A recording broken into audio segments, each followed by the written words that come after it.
On with the next slide.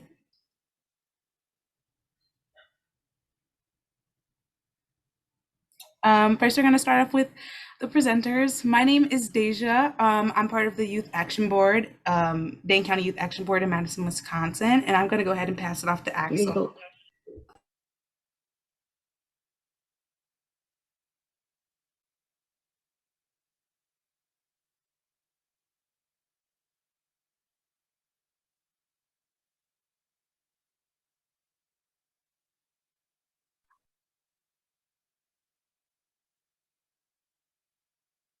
I'm wondering, Axel may not have heard you, Deja.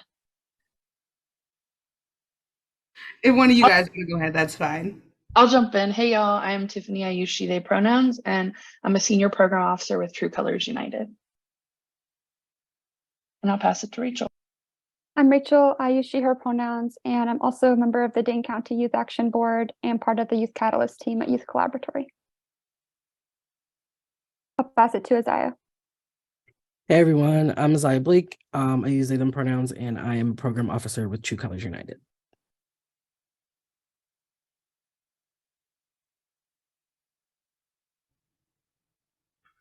I don't know if Axel's here with us. I don't know if they heard us, but they're part of the North Dakota Statewide Youth Action Board. So yeah, you can go on to the next slide for us. My pronouns are she, her, hers. As I already said, I'm from Dane County, which is in Madison, Wisconsin, if you don't know. We would really like to welcome everybody and anybody into the space. We want everyone to feel comfortable. And in order for that to happen, we just want everybody to be able to speak freely. Yeah, so if you guys want to just drop your names in the chat and yeah.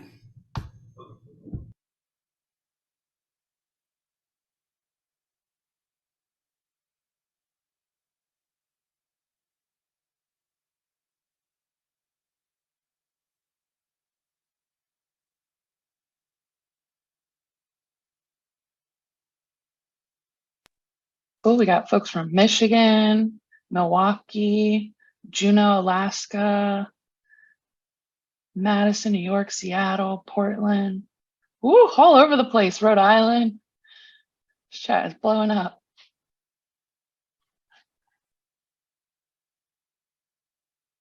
New Mexico, I saw. Chicago, I saw. Vermont. Kenosha, I know you, Veronica. Hey.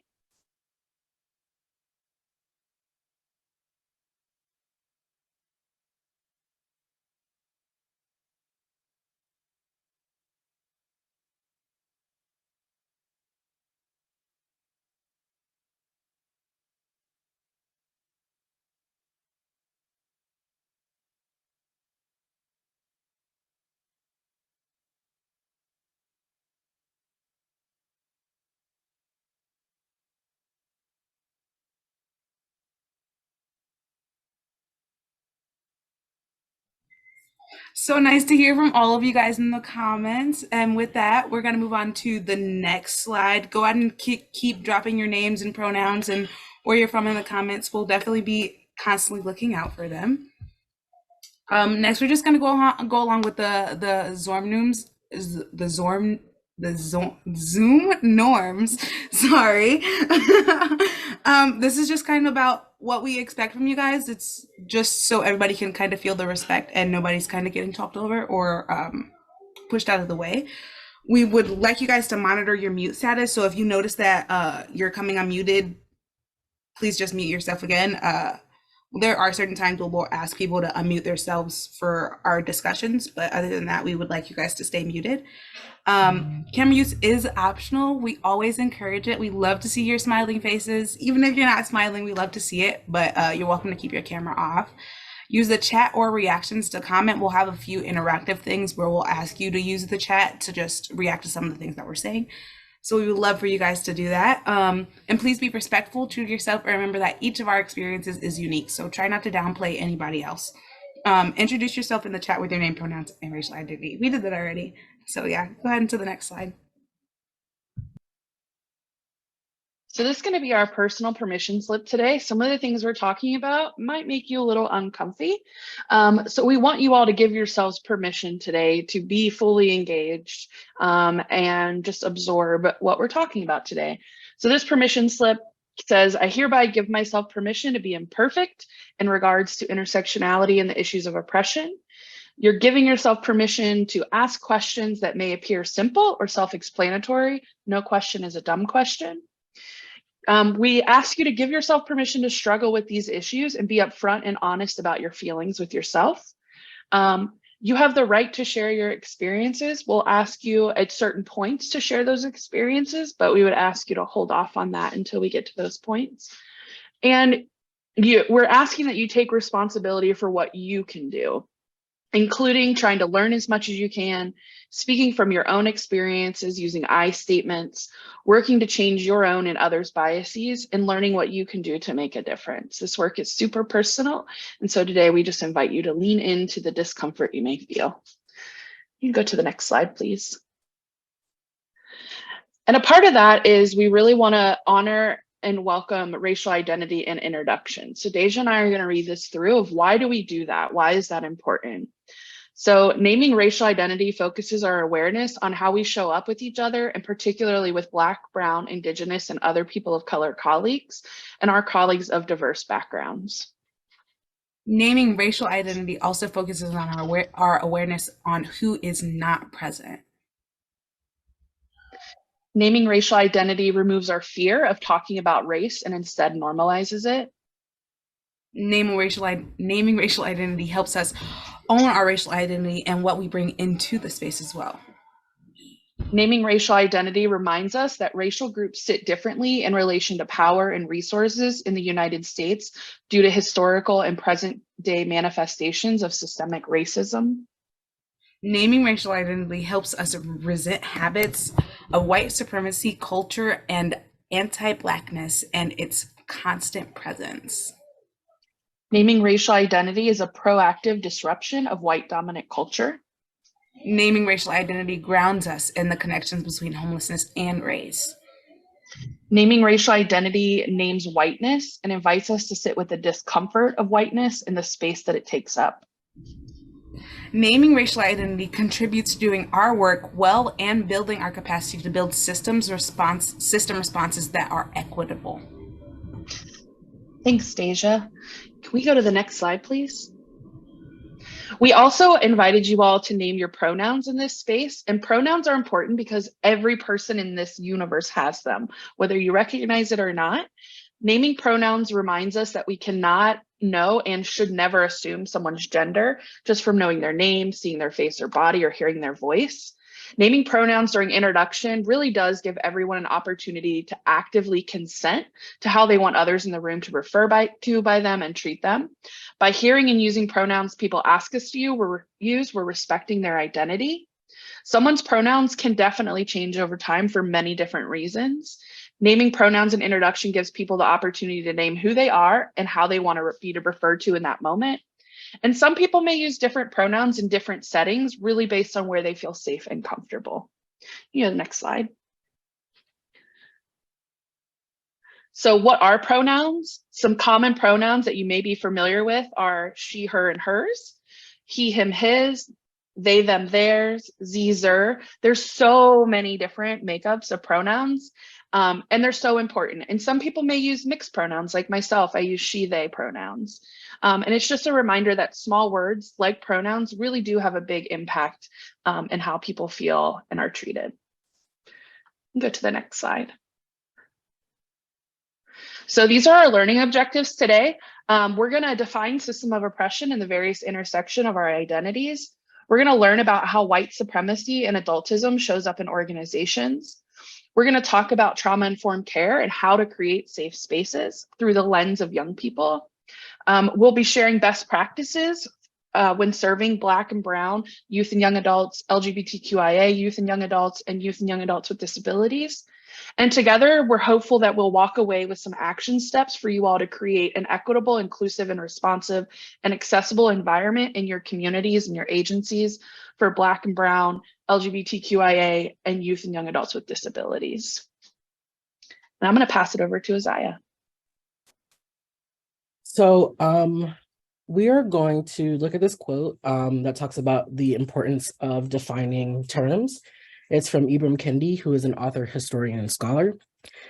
The key act for both of us was defining our terms so that we could begin to describe the world and our place in it. Definitions anchor us in principles. This is not a light point.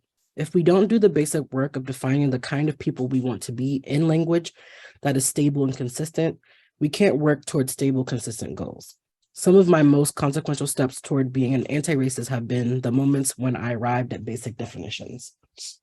We can go to the next slide.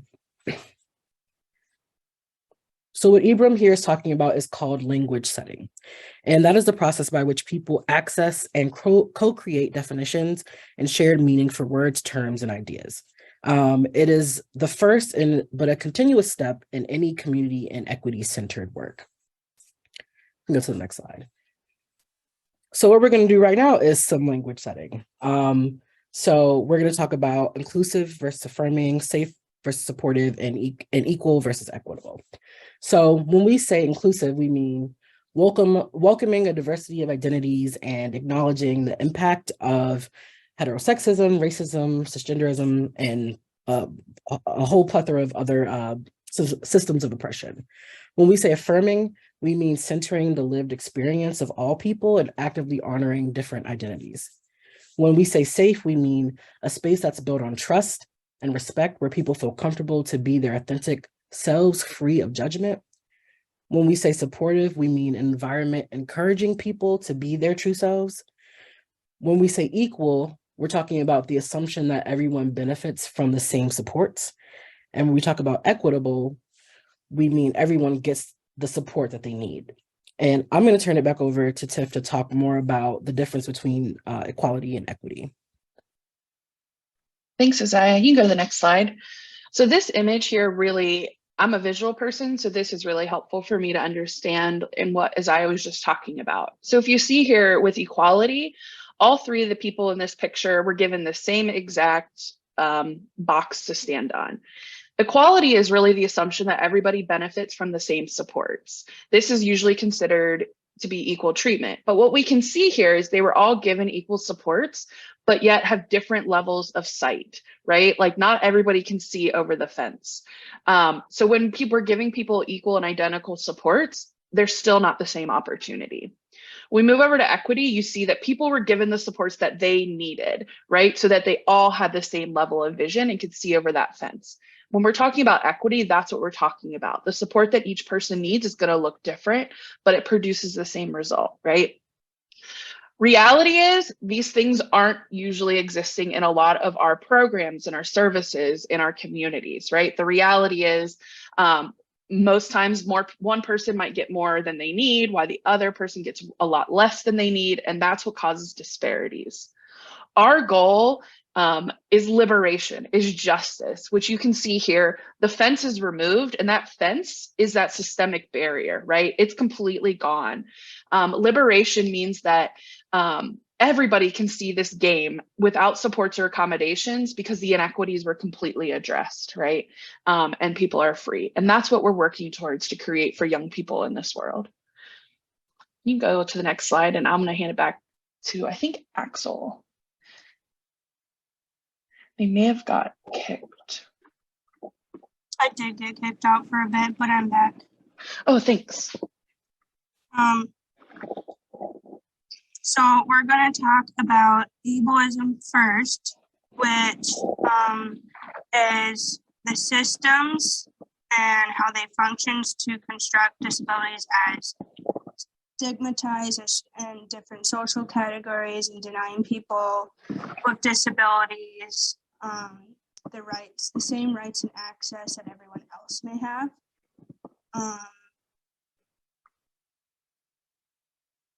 And then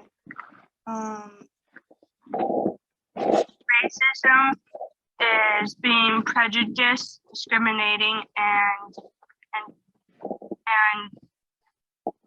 directing things against a person of color, or being biased in a particular racial way.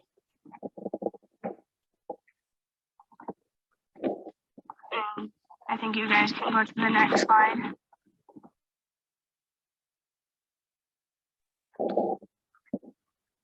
Is this one still me? Sorry, I completely forgot which one. Yeah. Okay, I'm sorry. So heterosexism is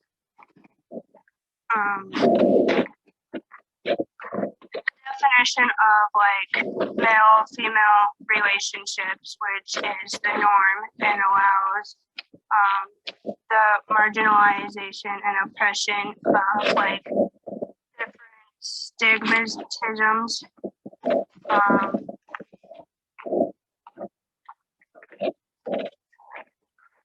which we are trying to go away from the norms and be open with like the lesbians, gays, bisexuals, and other queer individuals. And then there's transphobia, where one's discomfort and aversion or fear towards individuals who identify as other things, diverse or ambiguous. Transphobia often leads to a spectrum of behaviors that are non-affirming or discriminatory or violent.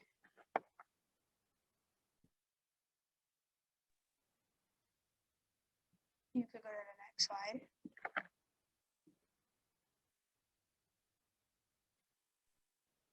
I think that's me. So just want to get a sense of if folks have heard the word adultism before. So if you could either drop a yes or a no in the chat, or do a thumbs up, thumbs down reaction, just so we can see.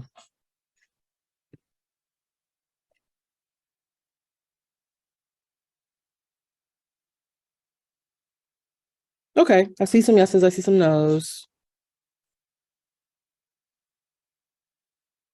Well, no worries for the folks that said no, because we're going to go ahead and define it. We can go to the next slide. So adultism is the negative thoughts, feelings, attitudes, beliefs, and behaviors that adults hold over younger people, as well as how those thoughts, feelings, attitudes, and beliefs get embedded into the structure of systems. We can go to the next slide. So some of the ways that might show up in common language, and you may have heard of some of these. You may have heard these when you were younger. You may have even used them. So respect your elders, they know better, older and wiser, childish, immature, too young, not old enough, children should be seen, not heard, stay in a child's place, the more you live, the more you know. I definitely remember hearing these when I was growing up. And I have cousins who are around the same age as me who have children who are now saying these things too. So it's really embedded in common language, and it kind of gets passed on generation to generation. If folks have heard other ones that they want to put in the chat, that would be good too, just so we can hear some other ones that folks have heard before. And we can go to the next slide. So one of the ways to kind of combat that language that we're hearing is to learn how to identify and reframe adultism. So we want to unlearn those behaviors, those thoughts, those attitudes. We want to replace them with new ones.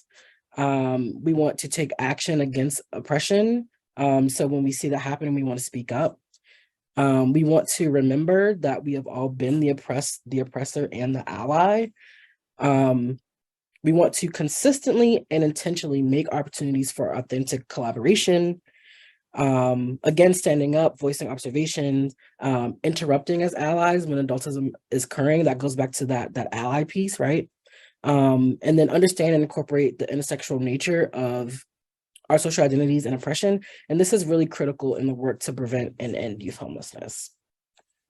And go to the next slide. So speaking of intersectionality and identities, we can go to the next slide. Intersectionality refers to a framework for understanding the ways in which systems of oppression interlock and reinforce each other, and how they influence a person's experience of oppression or privilege. This term was coined by Kimberly Crenshaw, who is a Black woman, and we're actually going to watch a brief video of Kimberly talking about intersectionality. Many years ago, I began to use the term intersectionality to deal with the fact that many of our social justice problems like racism and sexism are often overlapping, creating multiple levels of social injustice. Now, the experience that gave rise to intersectionality was my chance encounter with a woman named Emma DeGraffenreid. Emma DeGraffenreid was an African-American woman, a working wife, and a mother. I actually read about Emma's story from the pages of a legal opinion written by a judge who had dismissed Emma's claim of race and gender discrimination against a local car manufacturing plant. Emma, like so many African-American women, sought better employment for her family and for others. She wanted to create a better life for her children and for her family. But she applied for a job and she was not hired, and she believed that she was not hired because she was a Black woman. Now, the judge in question dismissed Emma's suit. And the argument for dismissing the suit was that the employer did hire African Americans and the employer hired women. The real problem, though, that the judge was not willing to acknowledge was what Emma was actually trying to say. That the African Americans that were hired, usually for industrial jobs, maintenance jobs, were all men. And the women that were hired, usually for secretarial or front office work, were all white. Only if the court was able to see how these policies came together would he be able to see the double discrimination that Emma DeGraffenreid was facing. But the court refused to allow Emma to put two causes of action together to tell her story because he believed that by allowing her to do that, she would be able to have preferential treatment. She'd have an advantage by being. I could listen to her talk all day, but for the sake of time, but here what she's really talking about is the way that the unique intersection of being a Black woman showed up in this person's life. It was different than just being a Black person, and it was different than being, a white woman. It was how showing up as a Black woman affected her experience with this discrimination. And, as we're working towards liberation and equity, we really want to be thinking about the ways that people show up in their intersections and what that might mean for how they have to navigate the world. Go to the next slide. So now we're going to talk a little bit about understanding systems of oppression. You can go to the next slide. So just a few definitions before we go into understanding systems of oppression. So white supremacy is the system of domination and exploitation that upholds whiteness as the ideal.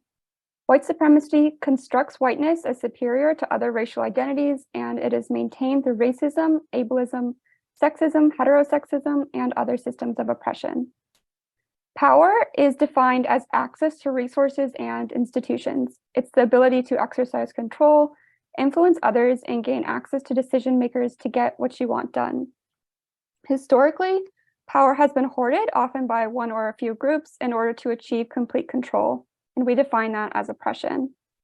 And then finally, privilege is a special right, advantage, or immunity granted or available only to a particular person or group. You can go to the next slide. So what are systems of oppression? Systems of oppression are historical and institutionalized systems of disadvantage that oppress, marginalize, and other groups of people based on their social identity. Oppression can be experienced on many levels, and that includes structural oppression, which are things like structural racism and ableism, institutional oppression, which are how institutions, which could be things like education, the criminal justice system, how those institutions uphold oppression. Interpersonal oppression, which are things like hate crimes and violence directed against certain groups of people based on their racial identity or other marginalized identities.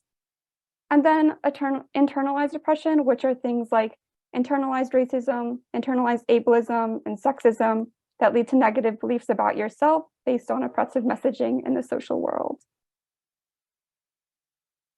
You can go to the next slide.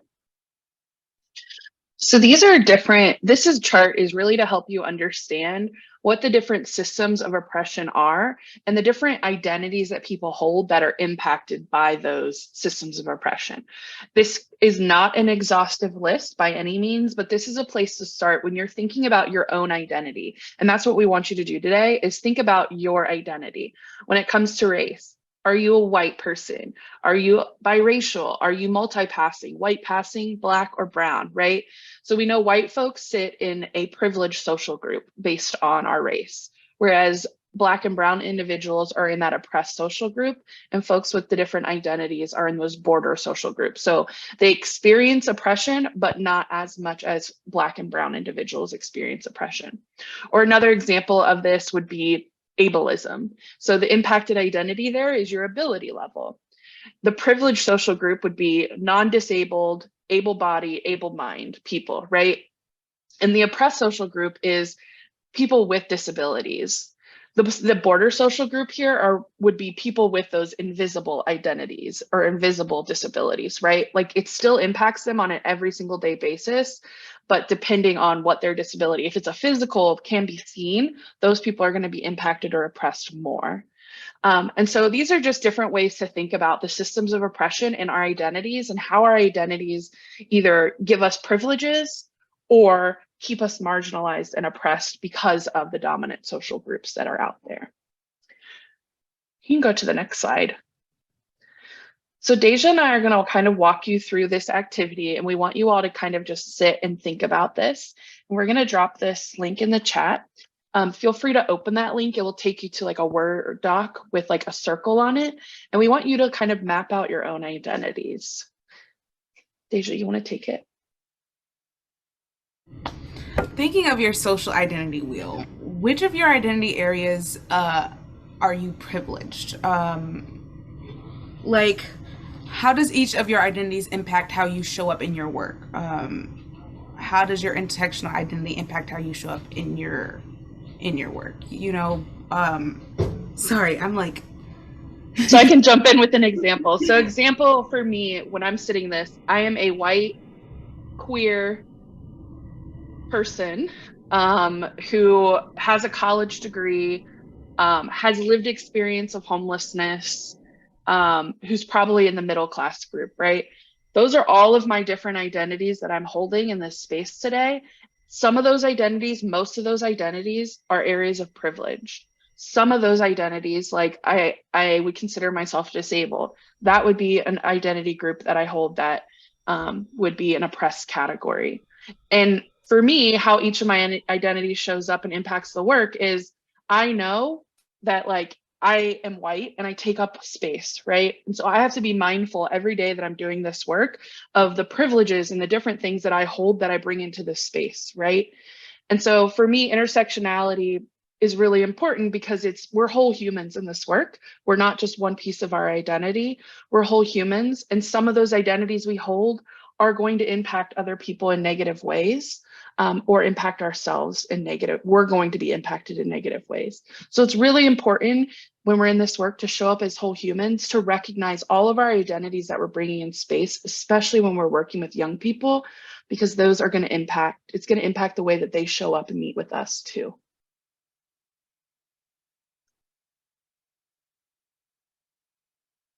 you want to kick us on the last few questions, Deja, or you want me to walk us through those? I think you can go ahead and take it. You're doing pretty good, Dave. All right, thanks, Deja. So those are going to be your social identity wheels, and we would encourage you all to go after today to sit down and really think about this and start to unpack this with yourself. Now, thinking about social identity broadly and ending youth homelessness, we want to think about our social identities and intersectionalities and think about how can we use that to inform how we show up in the work to end youth homelessness. How can we use some of our privileged identities to leverage things for good and good use for ending youth homelessness?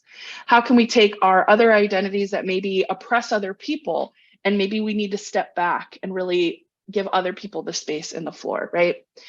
So these are just questions that we want you all to take with you today to really think through and unpack with yourself and with your teams to really think about how important your identity is in this work.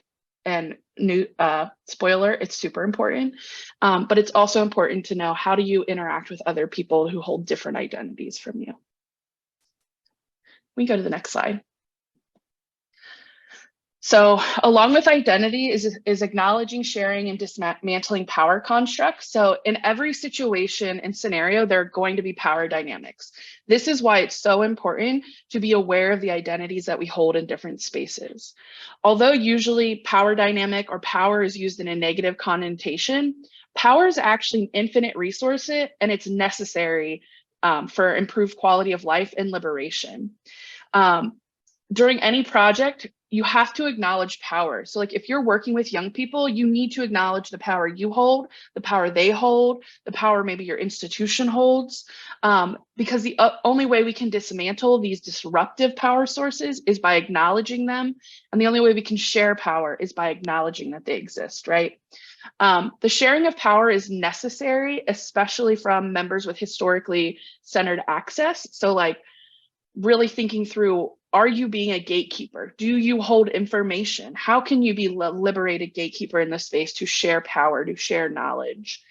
And accepting power is beneficial for historically undersupported and underinvested communities. So some things to think about is who holds the power and why do they hold that power? Who said that person could have power and where does it need to be redistributed? And how can we share power from people who've historically had it and shift the power to people who've been historically marginalized? You can go to the next slide. So I'm not going to go through all of these, but these are different sources of power that we would encourage you to think through. One of the things that pops up for me here is this expert power. Expert power comes from wisdom, knowledge, experience, and skills. For example, young people with lived experience of homelessness. They are experts in their situation. They are experts of their situation. They know what's best for them. And so when we're talking about older adult partners working with young people and we're talking about intersectionality, we're really talking about how do we take the power as older adult partners that we often hoard and hold and return that to young people so that they feel empowered to make the choices and decisions with their life. And I'm not just talking about decisions with like what they want to do on a day-to-day basis, but how can we help them make decisions about your program, your projects, your rules, your policies? They are the experts, right? Nothing should be created without them present. And then there's a lot of different types of power. The other power that is really important is this collaborative power, right? If we're going to create equity and we're going to create liberation in communities, it takes collaboration. Collaborative power is our ability to join us energies and partnerships with other pairs, teams, organizations, communities, coalitions, movements, right? So we need older adult partners and young people to come together to share that collaborative power. That's how we'll dismantle these systems and structures of oppression. Next slide, please. So using power, power can be yielded on multiple levels depending on who possesses what type. For example, youth and young adults with lived experience might offer expertise on equitable policies and procedures that are being implemented by your continuums of care, by your RIE project, which then can be copied by other community stakeholders, right? So there are great things about when you bring these kinds of power together, you can replicate these things for liberation. And you need to identify what powers that you possess. So I would encourage you to think about your social identities, think about these different sources of power, and think about what power do you have and what privileges and authority come along with that power, and then begin to start to think, how can I share that power? How can I use that power to leverage it in more equitable ways, right? And so 3 questions I will leave you with on this, on topic of power and identities, is think about where you hold power and where you do not hold power, and what's the source of that power. Think about how you're currently using that power and how you can use it to be more equitable and responsive to youth and young adults. And think about how you would like to use this power in specifically striving towards equity. And I'm going to turn it over to Rachel to go to our next slide. So now we're going to talk a little bit about understanding trauma. You can go to the next slide. So trauma is an experience or a series of experiences or impacts from social conditions that break or betray our inherent need for safety, belonging, and dignity. And this definition is from Stacey Haynes in her book, The Politics of Trauma. I think it's a really good definition because it acknowledges that trauma can be something both acute and ongoing. It also acknowledges that trauma disconnects us from our communities and our sense of self, and that there are structural forces that are doing that disconnection. So with that understanding, we can see how trauma appears on multiple levels, just like levels of oppression. Trauma is structural. It's included, that's including things like denial of rights, autonomy, safety, and resources over generations in history. Those are systems of oppression, systemic racism, systemic ableism, and other systems that deny certain groups of people the right to things like housing, healthcare, and safety from systemic violence. Trauma is also institutional. It's embedded in policies, procedures, and the built environment. That includes things like medical racism, institutionalization and incarceration, benefits cliffs, and policies that require marginalized people to continuously have to tell our stories or prove deservingness to get the resources that we need. Trauma is also interpersonal. It's created in and through interactions that cause harm. That harm may be intentional or unintentional. Bias and discrimination don't have to be explicit or deliberate in order for it to create trauma and harm. And then finally, trauma is personal. It's the way that our bodies react in the context of individual history and relationships. An experience that may be traumatic for one person may not cause the same kind of trauma for another person. And that doesn't mean that one person is just too sensitive, but it just means that we all have different life experiences and different ways that we react to harm. You can go to the next slide.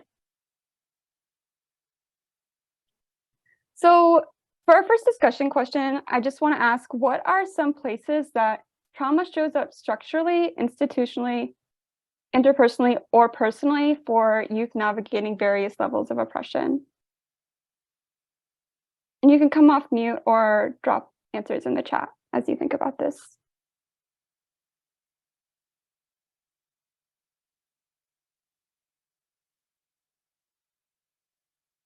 I see a few people said schools, family of origin, home.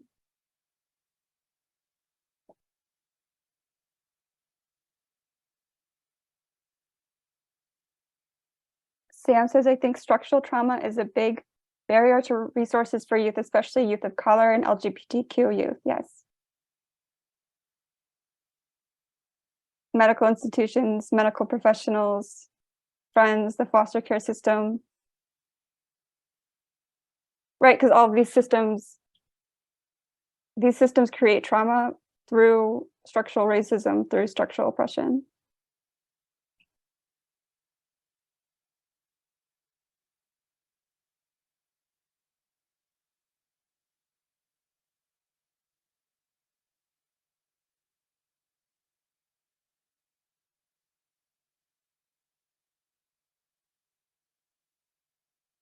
I think we could go to the next slide.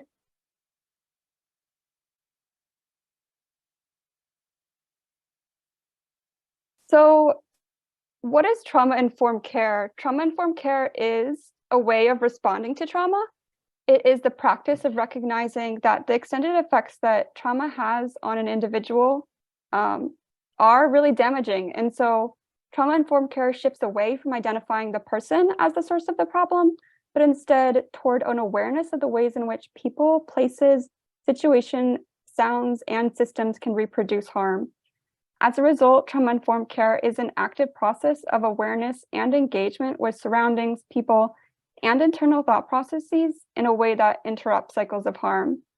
Trauma-informed care cannot exist without culturally responsive programming, and that's because implicit and explicit bias, as well as systemic oppression, create harm, produce, and perpetuate trauma. You could go to the next slide. And then finally, what are some examples of how honoring youth and young adults' intersectional identities might aid with trauma-informed care?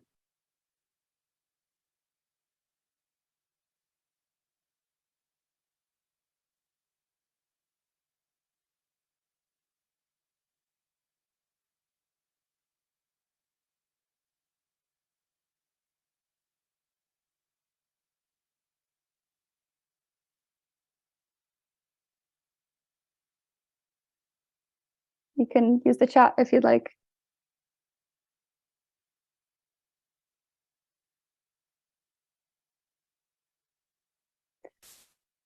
Hanging up a pride flag in my office.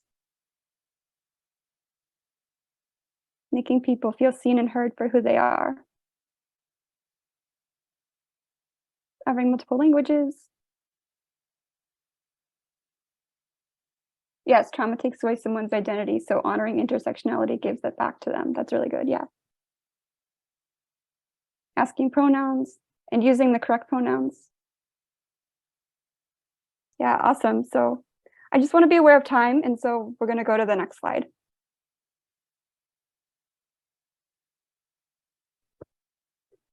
So now we're going to talk about what it looks like to engage Black and Brown youth and young adults. Go to the next slide. So some of the ways that youth and young adults who are Black and Brown might experience racism, it might look like this. On an internalized level, it might be low self-esteem and sense of worth, embracing whiteness, and an internalization of racist stereotypes. On an interpersonal level, it could look like a lack of respect from someone else, suspicion, slurs, harassment, and violence. On an institutional level, it could be housing and employment discrimination, discrimination in medical settings, and racial profiling. And then on a structural level, historical practice such as redlining and slavery, mass incarceration and policing, denial of voting rights, and environmental racism.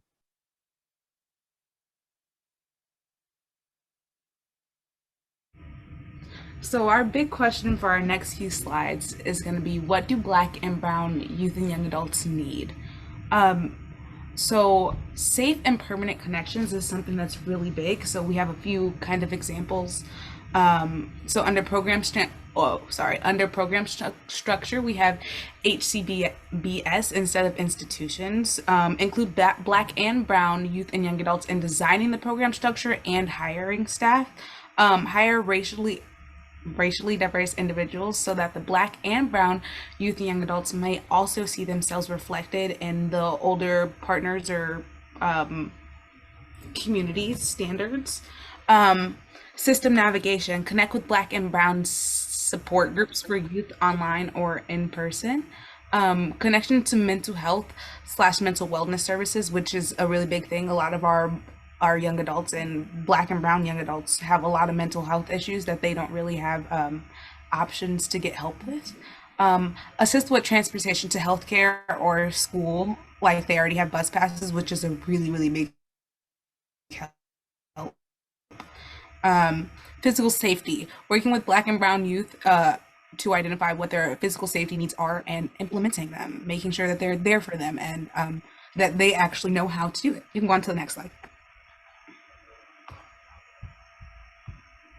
So in terms of what Black and Brown youth and young adults need in terms of social and emotional well-being, within program structure, it could be offering assistance to manage social and emotional skills. For system navigation, connect youth to support groups or resource centers that specifically serve youth of color. Help youth of color find affirming and appropriate healthcare and overcome health disparities. And then for physical safety, racially diverse signs, posters, and artwork that feature Black and Brown people, and then access to safe spaces without interacting with law enforcement. Next slide.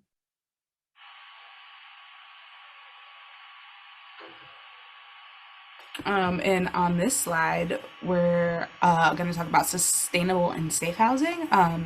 So program structures, including connections to employers who are Black and Brown or have a positive hiring and retention rate of Black and Brown employees. System navigation, resources on rental rights and non-discrimination laws, physical safety, being mindful of heavily policed areas, sorry. Go on to the next slide. So now we have another discussion question. As we said before, you guys are welcome to come off mute or drop it in the chat. Where does racism show up when you're serving youth in your organization or in your community if you don't have a specific organization? Think about the varying levels of oppression and what your organization is doing to be anti-racist. We would love to see some things in the chat.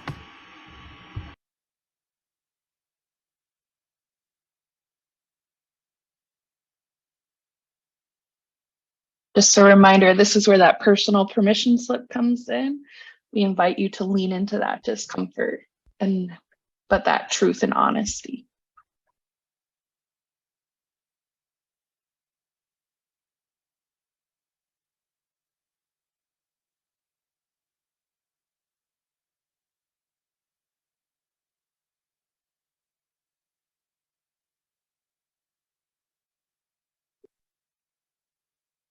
I can just put out there where I know some racism kind of shows up in serving youth in general. When it comes to simple things as of getting a job, some youth simply, if you put down that you're some color other than white, it is very hard in certain places to get jobs, and not because it's, I don't know, just because that's how it is some places. I see in our area it's still primarily a white community, and we do not have many or any resources for the growing population of families and youth of color. And that's something that maybe we can work to change. Well, that's kind of what we're doing. We're working to change that. Not kind of, that's exactly what we're doing. I see Sam says, I see it on mostly on structural and interpersonal levels. I think we face issues with getting resources to Black and Brown communities, especially. And I definitely agree.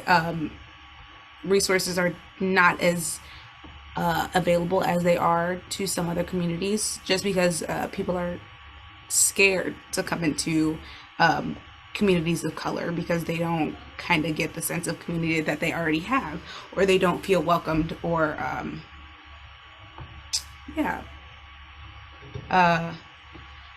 in our community, we are seeing a lack of trust towards Black-led organizations, and we call out that anti-Blackness when we see it happening. I love that, Kayla.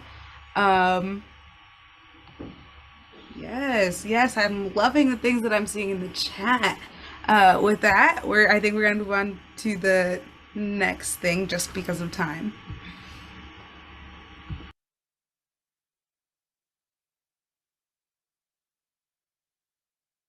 So now we're going to talk a little bit about engaging youth and young adults with disabilities. You can go to the next slide.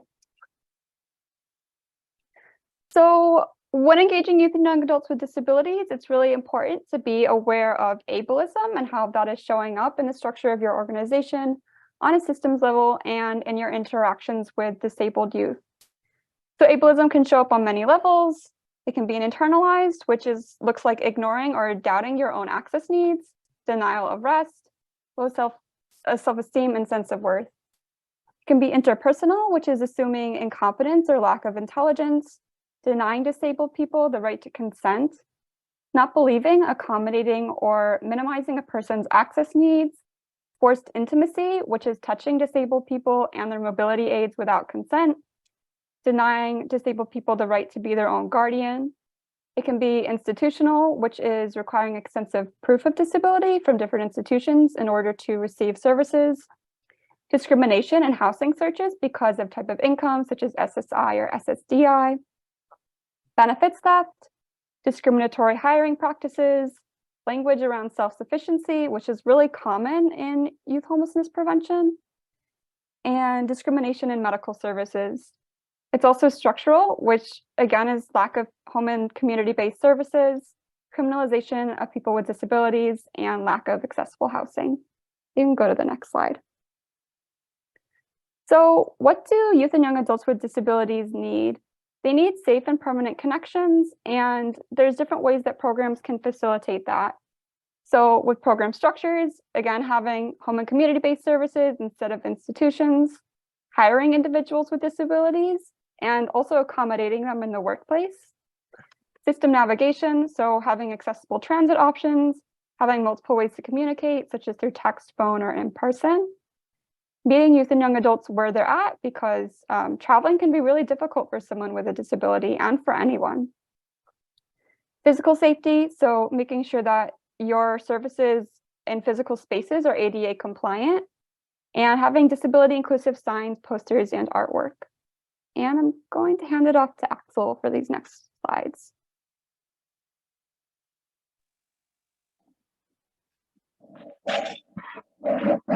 Hi.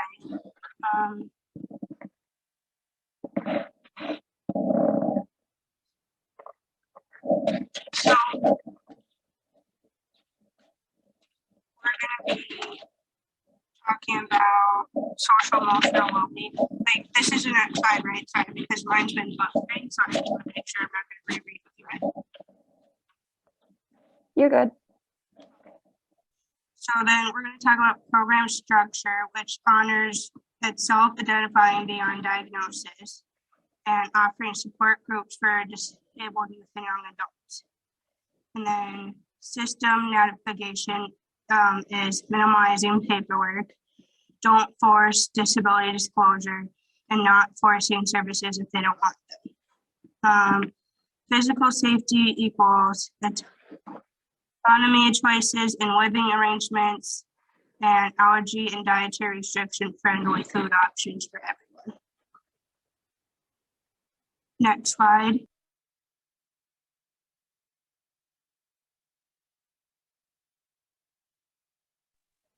What do youth and young adults with disabilities need? Sustainable and safe housing, program structure. Help youth and young adults apply for benefits, vocational rehab, other disability supports. Help youth and young adults apply for disability accommodations for school and other agencies. System navigation. Help with making phone calls, text-to-speech softwares, chat/text options in addition to phone. Help with making appointments / getting to and from appointments, and physical safety equals adequate AC, heat, power, and food, wheelchair accessibility if needed, and close to bus routes.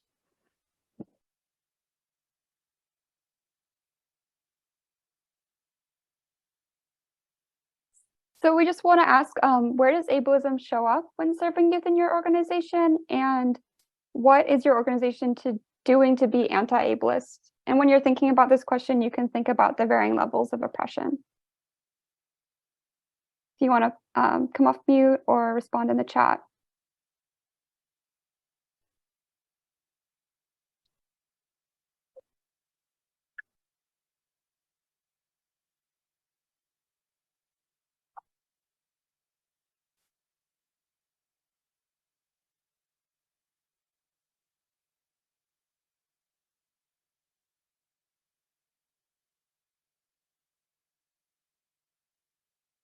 Yes, we aren't allowed to accept youth beyond a certain level of care because of federal laws and funding. That is definitely a very good example of structural ableism.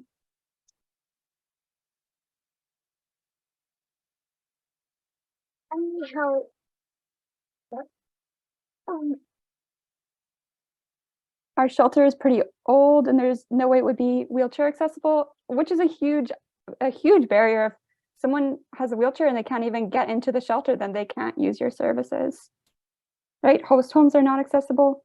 Self-sufficiency, right? That language that doesn't identify that all youth and young adults need some kind of support from other people, but especially disabilities, and that's not a deficit.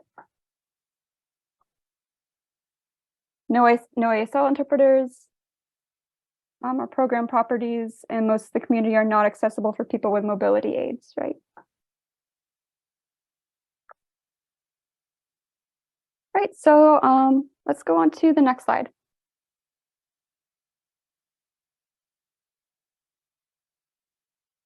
All right, so we're going to talk about engaging LGBTQIA+ youth and young adults.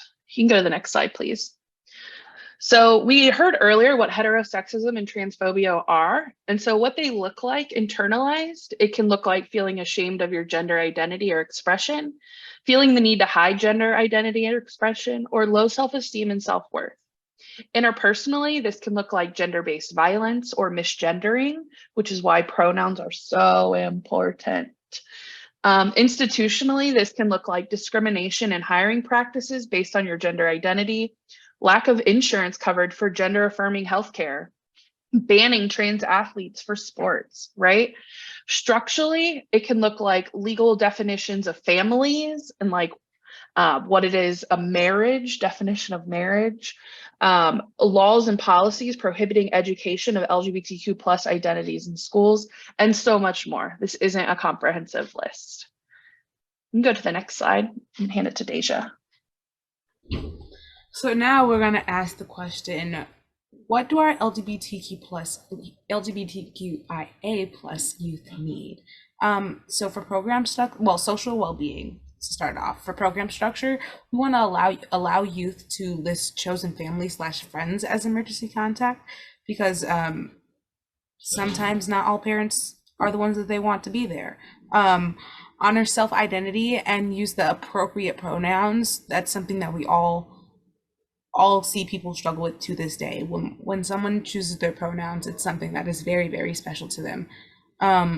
Create gender expansive intake paperwork beyond just the male and female pronouns, because that's not what everybody goes by nowadays.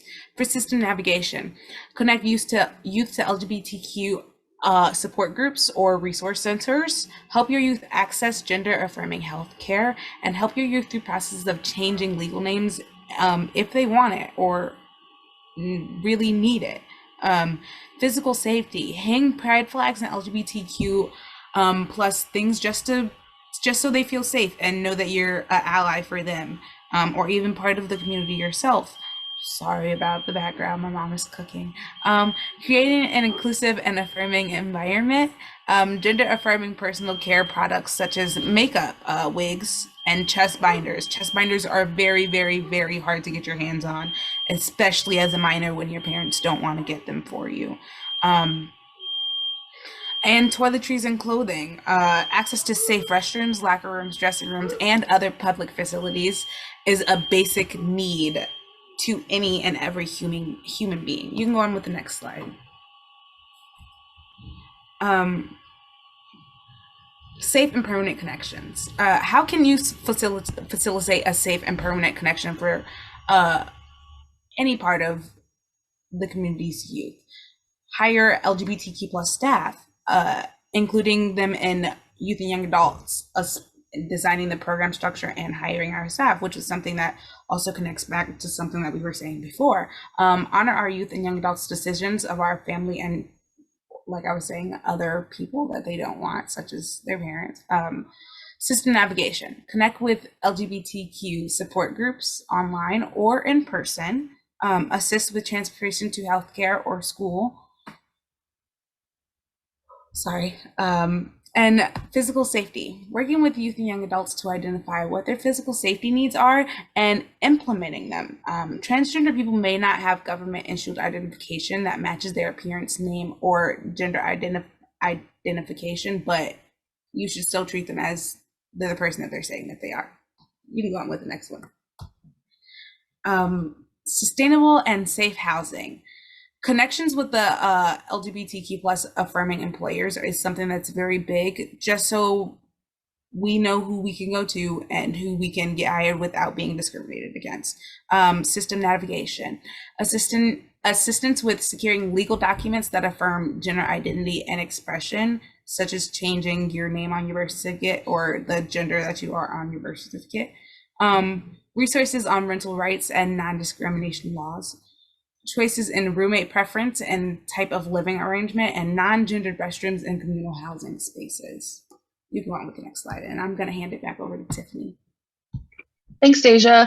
So here are some discussion questions for you today when it comes to working with LGBTQIA youth and young adults. We're curious, like, where does heterosexism or transphobia show up in your serving youth in your organization? I'll give you an example. I worked with a community, and there's a trans young person that needed space in their shelter, and they literally put them in a closet. That is transphobia, right? They claimed it was for the safety of that young person, but that is not the kind of projects or environments we want to serve for young people. And I want you to think through the different varying levels of oppression too. And so maybe your organization isn't showing up in the best way. Another question to think is, what is your organization doing to support LGBTQ plus young people? And for the sake of time, feel free to drop your thoughts, reactions into the chat of these discussion questions. And we also encourage you to take these slides and these discussion questions back to your communities to really unpack these questions within your organizations. We're going to go ahead and move to the next slide, and I'm going to turn it back to Rachel. Oh, my bad. This is another discussion question for you all to think through also. What innovative practices does your organization use to address harm and create safety for the youth you serve? Feel free to drop some responses in the chat and peer share with us. Now I'm going to turn it back to Rachel. Sorry about that, Rachel. Awesome. Thank you, Tiffany. So now what? You can go to the next slide. So thinking about systems of oppression and knowing that these are systems that cause harm for marginalized youth and young adults, it's important to consider innovative ways of addressing harm outside of traditional oppressive systems. And so this is because systems of oppression impact LGBTQ youth, youth of color, and disabled youth, and they heighten these groups' risks of being victims and survivors of violence. Disabled individuals are 3 times more likely to experience sexual violence than non-disabled individuals. Black women and girls represent 40% of confirmed human trafficking cases, despite being only 7.2% of the population. And nearly half of all trans or non-binary individuals have experienced some form of sexual violence. You can go to the next slide. So it's really important to honor intersectionality. This is so that youth and young adults entering your spaces feel safe. Youth and young adults entering your space inhabit multiple intersectional identities, and many of these identities aren't always readily apparent.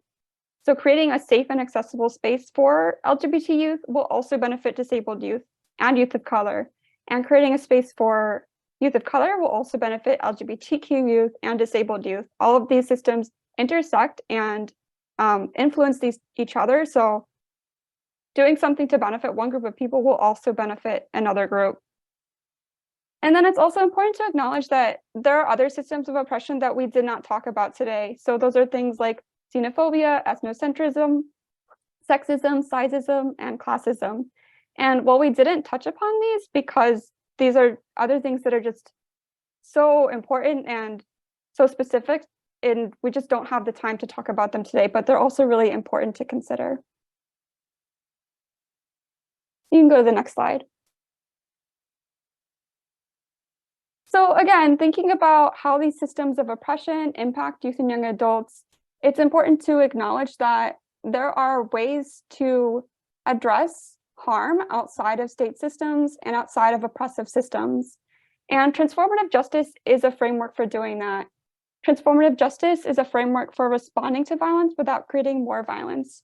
It acknowledges the role of systems such as police, prisons, criminal legal system, and the medical industrial complex as systems of oppression that can create harm.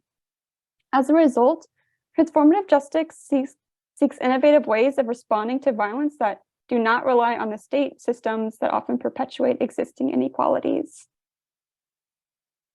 can go to the next slide. And then finally, accountability in this work. Transformative justice is a framework that can be used for accountability and for trauma-informed care. Systems are often a source of trauma and re-traumatization, which is something that we've talked about a lot today. And this is especially so for youth with multiple marginalized identities. As a result, thinking about how your organization can support youth and young adults outside of these systems can provide youth a greater sense of agency, safety, and ability to heal from trauma on their own terms. And on the right side of the screen, there is a graphic that talks about accountability. And this is from Mia Mingus, who is a really cool disability justice advocate.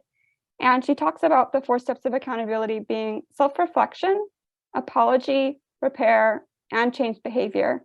So all of these things are really important. It's not just apologizing, but it's also making sure that you are doing something to make sure that harm doesn't happen again. So I think that is all that we have for today. Yeah. Do we want to open it up for questions or thoughts or time to reflect on some of our questions?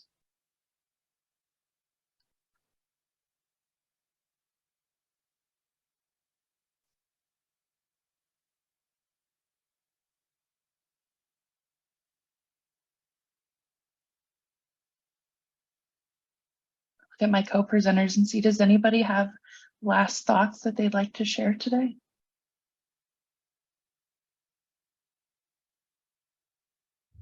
I just want to say thank you guys all for coming, and I hope everyone learned something. We're always welcome for you guys to, as you see our emails up there, you're always welcome to email us with any questions that you guys have, or if you guys want to just learn a little bit more about anything that we do. Yeah. I'll echo that. I hope that the session was informative and thought-provoking, and that you really do take those discussion questions in the slides and back to your organizations and have more conversations. And as Deja said, our contact information is up there, so definitely feel free to reach out to us.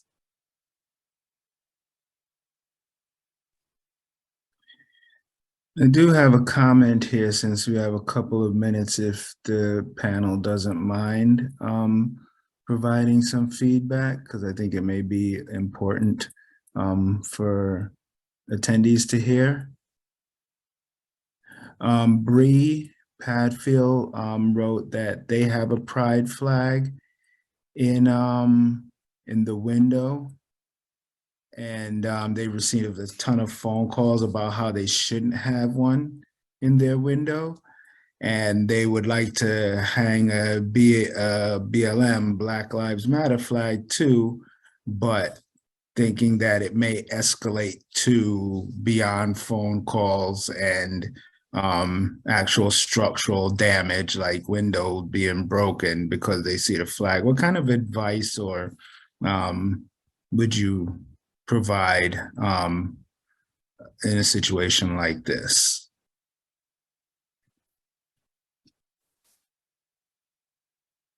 I would say lean into it.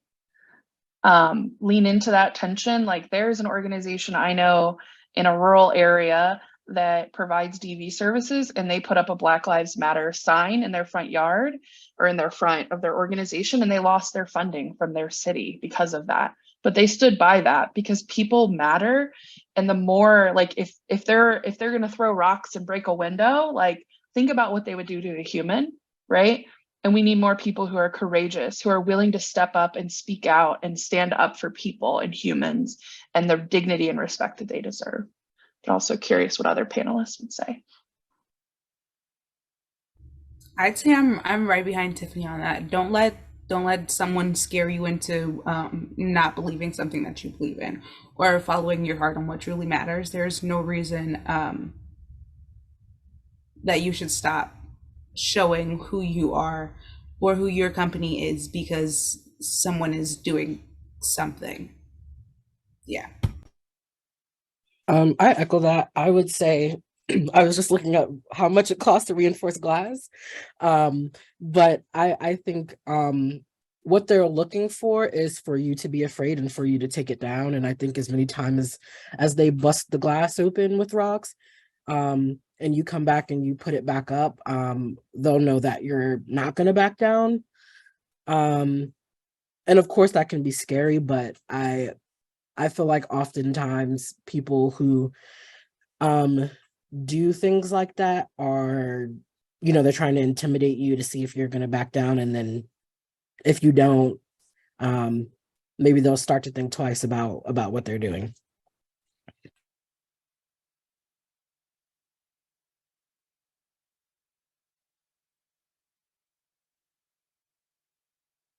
Love that. Extremely powerful responses there, and the way to end this workshop, unless folks have something else. But really appreciate you, panel. Wonderful job. Yeah, I'm seeing two in the chat. Betsy, recruit more people to hang flags too. Heck yes, right? That's that communal power, the organizing power. Come together. Yeah, unfortunately, I know they've done things there like that here. There've been smashed windows at LGBT orgs, and ultimately the community does come together and fundraises for repairs. So it's really unfortunate, but I think you kind of have to just keep hanging those flags and showing youth that you care about them and that you're an organization that will stand by them, even if it might be scary sometimes.